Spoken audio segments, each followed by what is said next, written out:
اس ملک میں جو ایک روزانہ ہمیں نیشنل سیکیورٹی پر اور نازک معاملات پر اور حساسیت پر معاملات کی لیکچر سننا پڑتا ہے، تو آپ کے سامنے عرض کروں کہ اس ملک کی اہم ترین منسٹریز جس میں petroleum, overseas Pakistanis, national security, power division, digital Pakistan اور فائنانس، یہ تمام اہم منسٹریاں، اس کے علاوہ آبی وسائل بھی، یہ غیر ملکی امپورٹڈ معاونین اور مشیران کے حوالے کر دی گئی ہیں، جن کی وفاداریاں بہت سے ممالک کے ساتھ ہیں اور جنہوں نے وہاں سے وفاداری کے حلف اٹھائے ہوئے ہیں۔ اس ملک کی کابینہ کی اکثریت اس وقت غیر ملکیوں کے پاس ٹھیکے پر دے دی گئی ہے۔ تمام اہم معاملات کے فیصلے یہ غیر ملکی اسسٹنٹس کرتے ہیں، یہ معاونین کرتے ہیں، اور یہ ہمیں کہتے ہیں کہ یہ صرف ایڈوائز کے لیے ہیں، یہ صرف مشورے کے لیے ہیں۔ اگر یہ صرف مشورے کے لیے ہیں تو ان کو بنی گالا بٹھایا جائے، ان کو وہاں کوئی کمرہ دیا جائے تاکہ وہاں بیٹھ کر یہ پرائم منسٹر کو مشورے دے سکیں اور پرائم منسٹر مشورے لے سکیں۔ ان کو پاکستان کی عوام، نیشنل ایکسچیکر، قومی خزانے سے مراد، گاڑیاں، تنخواہیں، ان کے اڑانے جو بھرتے ہیں دوسرے ممالک میں، اور اس کے اوپر جو پھر اس میں سے یہ جو وہاں کرپشن ہوتی ہے، وہ تمام چیزیں پاکستان کے خزانے پر بوجھ کس حساب سے ڈالا جا رہا ہے۔ کون ہوتا ہے ایک غیر ملکی آدمی جس نے آج تک یہاں ٹیکس ریٹرن فائل نہیں کیے؟ زلفی بخاری صاحب۔ کون ہوتا ہے وہ جو اس ملک میں رہنے والے، محنت کرنے والے پی ٹی ڈی سی کے امپلائیز کو فارغ کرتا ہے؟ کس حیثیت میں؟ پاکستان کا آئین، قانون اس کی اجازت نہیں دیتا۔ کون ہوتا ہے کوئی بھی معاون خصوصی جو میٹنگز کال کرتے ہیں اور اربوں روپے کے ڈیسیجنز کرتے ہیں، جو پالیسی بناتے ہیں جو ان لوگوں پر اپلائی ہوتی ہے جو ادھر ہی رہتے ہیں، یہیں جینا ہے ان کا اور یہیں مرنا ہے ان کا، جو ان کی وجہ سے ان غیر ملکیوں کے ہاتھ آپ اپنے ملک کے لوگوں کو بے روزگار کر رہے ہیں؟ کس قانون اور آئین کے تحت؟ وزیر اعظم اپنے اوتھ سے خلاف ورزی کر رہے ہیں، یہ اپنے اوتھ کو وائلیٹ کرنے کے مرتکب ہو رہے ہیں۔ وہ وزیر اپنی طاقت کے زور پہ کہتا ہے کہ وزیر اعظم چاہیں تو کوئی غیر ملکی بھی کابینہ میں آ سکتا ہے۔ ایسا نہیں ہو سکتا زلفی بخاری صاحب۔ یہ ملک، اگر آپ یہاں پہنچ بھی گئے ہیں اور آپ کے لیڈر بھی پہنچ گئے ہیں وزیر اعظم ہاؤس تک، تو بھی یہ ملک کسی کے باپ کی جاگیر نہیں ہے۔ یہ ملک پاکستانیوں کا ہے، یہ ملک ان کا ہے جو ابھی یہاں بیٹھ کر اس ظالم دور میں آپ کے ظلم سہ رہے ہیں، اور یہیں انہوں نے جینا ہے اور یہیں مرنا ہے، اور ان کے بچے یہیں بھوکے مر رہے ہیں۔ آج بھی ایک باپ نے اپنے بچوں سمیت خودکشی کی ہے۔ کہاں ہے ریاست مدینہ کے ہمارے جو ہیں امیر المومنین؟ کیوں نہیں بولے؟ کیوں نہیں بولی یہ پوری فوج ان کی معاونین کی؟ دوسری بات، کل زلفی بخاری صاحب یا شاید پرسوں دبئی جا کر ان کے حکمرانوں سے مل کر معاہدے طے کرے تھے۔ کس قانون اور آئین کے تحت ہم پوچھتے ہیں؟ کس نے دیے پیسے یہاں سے دبئی جانے کی فلائٹس کے، ہوٹلوں کے، ان کے خرچے کس نے بھرے؟ اس ملک کے عوام نے، اس ملک کے ایکسچیکر نے۔ یہ صریحاً اس ملک کے آئین کی خلاف ورزی ہے اور زیادتی ہے ان تمام لوگوں کے ساتھ جن کے متعلق یہ فیصلے کرے ہیں۔ تانیہ ایئرڈس ہیں کہ وہ کیا ہیں؟ انہوں نے آتے کے ساتھ ہی، جس ڈیجیٹل پاکستان کی وہ آئی ہیں ہیڈ بن کے، انہوں نے آتے کے ساتھ پہلا کام کیا کہ سیکیورٹیز اینڈ ایکسچینج کمیشن میں ڈیجیٹل پاکستان کے نام سے ایک این جی او رجسٹر کرائی، جس کے بورڈ میں وہ خود تھی، جس کے بورڈ میں جہانگیر ترین تھے۔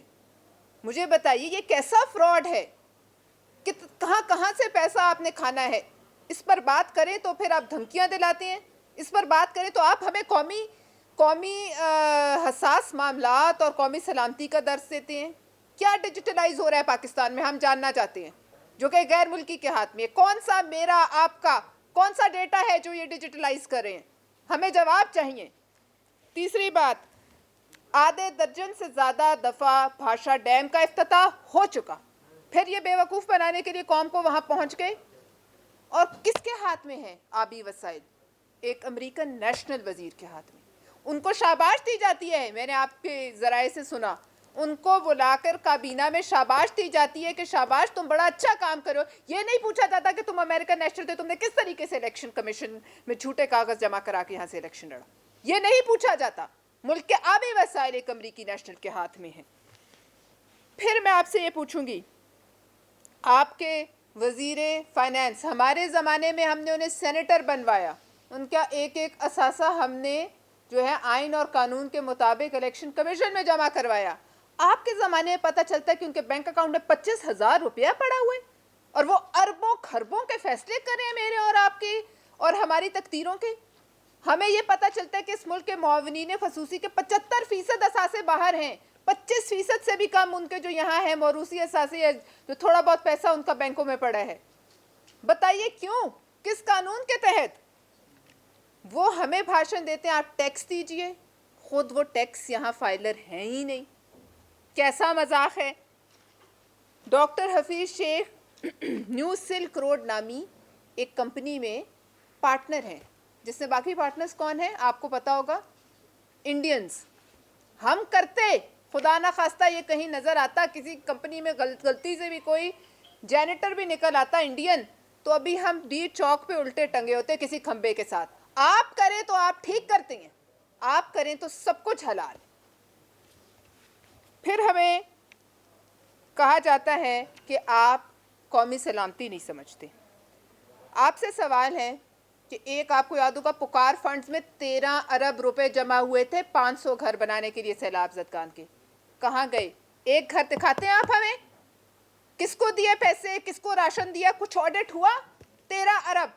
اور ان کی تمام تر بینیفیشریز جو آج ہمارے وزیر اعظم صاحب ہیں اور ان کی جو ہمشیرائیں ہیں وہ تھیں. ہم پوچھنا چاہتے ہیں وہ پیسہ کہاں گیا. ہم پوچھنا چاہتے ہیں کہ ابراج گروپ کا, آپ نے شاید آپ کی نظر سے گزرا ہو, گلف میں یہ اخبارات میں سکینڈل ٹاپ پہ لگا ہے کہ ان کے انویسٹیگیٹرز کیمن آئیلینڈ تک پہنچ گئے ہیں. $100 ملین کا فراڈ ہے جو انہوں نے ہیلتھ کیئر میں کیا ہے. کیا تعلق ہے ہمارے عمران نیازی صاحب کا ابراج گروپ سے اور اس ہیلتھ کیئر فنڈ سے, جس میں $100 ملین کیمن آئیلینڈز میں پڑے ہیں, جو ہمیں منی لانڈرنگ کا لیکچر دیتے نہیں تھکتے تھے. آج اس کا بھی تو جواب دیں. قومی سلامتی پر یہ وہ پہلے وزیر اعظم ہیں پاکستان کے جو آج تک نہ اگلے مورچوں پر گئے ہیں نہ سیاچین گئے. یہ پہلا وزیر اعظم ہے. جب پاکستان پر میزائل تنے ہوئے تھے انڈیا کے, اس وقت بھی یہ یہاں وزیر اعظم ہاؤس میں چھپے ہوئے تھے. اس وقت بھی جب پی ایف لڑ رہی تھی اور جہاز گرائے تھے انہوں نے, اس وقت بھی ان کو یہ احساس نہیں تھا اور ان کو توفیق نہیں ہوئی کہ اگلے مورچوں پر جاتے اور جو وہاں ہماری افواج تھی ان کا حوصلہ بڑھاتے. یہ اعزاز بھی ان کو حاصل ہے. یہ پہلا وزیر اعظم ہے پاکستان کا.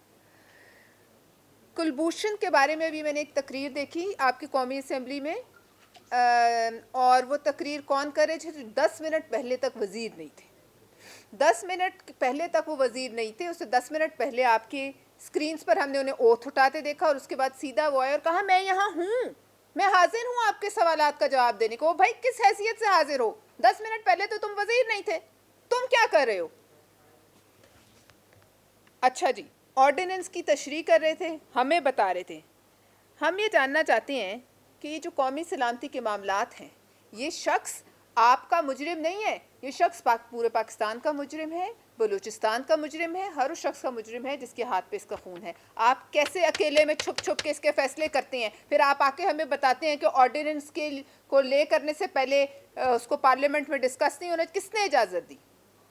میں نے جیسے کہا یہ ملک کسی کی جاگیر نہیں. آپ کون ہوتے ہیں جو اس ملک کے دشمن ہیں ان کے فیصلے کرنے والے؟ آپ کون ہوتے ہیں باتیں چھپانے والے؟ آپ کون ہوتے ہیں بند کمروں کے پیچھے آرڈیننس جاری کرنے والے؟ آپ ہمیں سکھا رہے ہیں کہ آئی سی جی کیا ہوتا ہے. اس وقت کیا ہوا تھا جب آپ لوگوں کو غداری کے سرٹیفکیٹ بانٹتے تھے؟ آج بات کرو تو آپ ہمیں قومی سلامتی کا مشورہ دیتے ہیں, حساسیت کا مشورہ دیتے ہیں.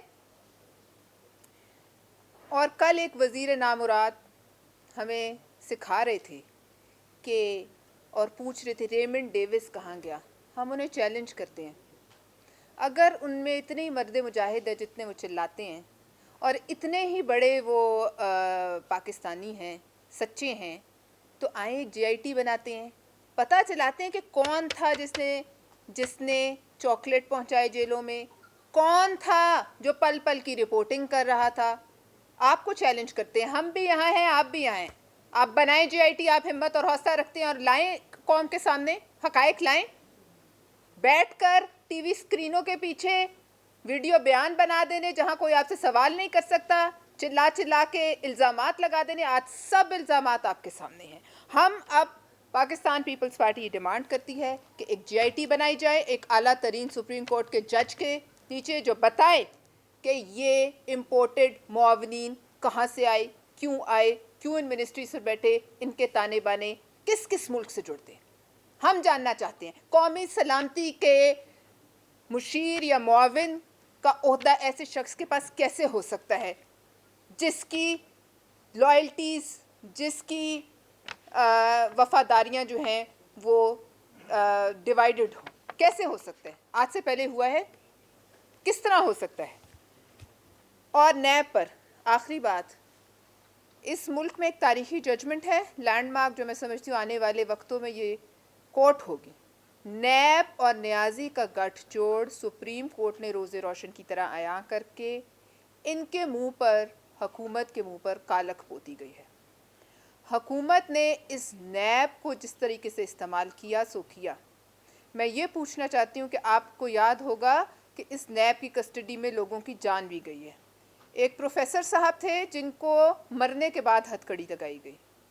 ان کے گھر والوں سے اور باقی تمام لوگوں سے جو ان کی کسٹڈی میں گئے ہیں جان سے، وہ VCs، استاد جو بزرگ تھے جن کو ہتھکڑیاں لگا کے یہ اندر لے گئے، اور ہمیں اندر سے وہ خبر آئی، انہوں نے باہر آ کے بتایا کہ کس طرح سے لوگوں کے گھر والوں کے سامنے ان پر تشدد کیا جاتا ہے.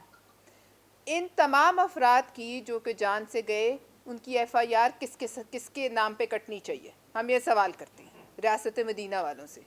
ہم یہ سوال بھی کرتے ہیں کہ یہ کون ہیں انویسٹیگیٹرز جن کی کل سپریم کورٹ نے نشاندہی کی ہے، اور سپریم کورٹ کی ججمنٹ کے بعد ڈھٹائی کے ساتھ دوبارہ انتقامی کارروائیاں پہلے سے 10 گنا زیادہ شروع کر دی گئی.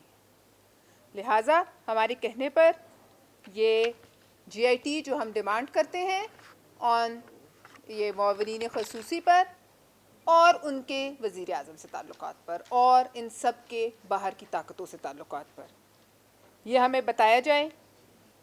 اور کلبھوشن یادو کا مسئلہ جو ہے وہ کسی کی جاگیر نہیں ہے، اس پر ہمیں یہ آرڈیننس سمجھانے سے بہتر ہے کہ جو بھی ایسے معاملات تھے جن پر ان کو اتنی تکلیف تھی، ان سے چین نہیں لیا جا رہا تھا، جیسے کہ ابھی نندن کو 48 گھنٹے نہیں رکھ سکے، وہ معاملات برائے مہربانی ان کیمرہ سیشن ہوں یا پارلیمانی لیڈرز ہوں، ان کو بتائیں.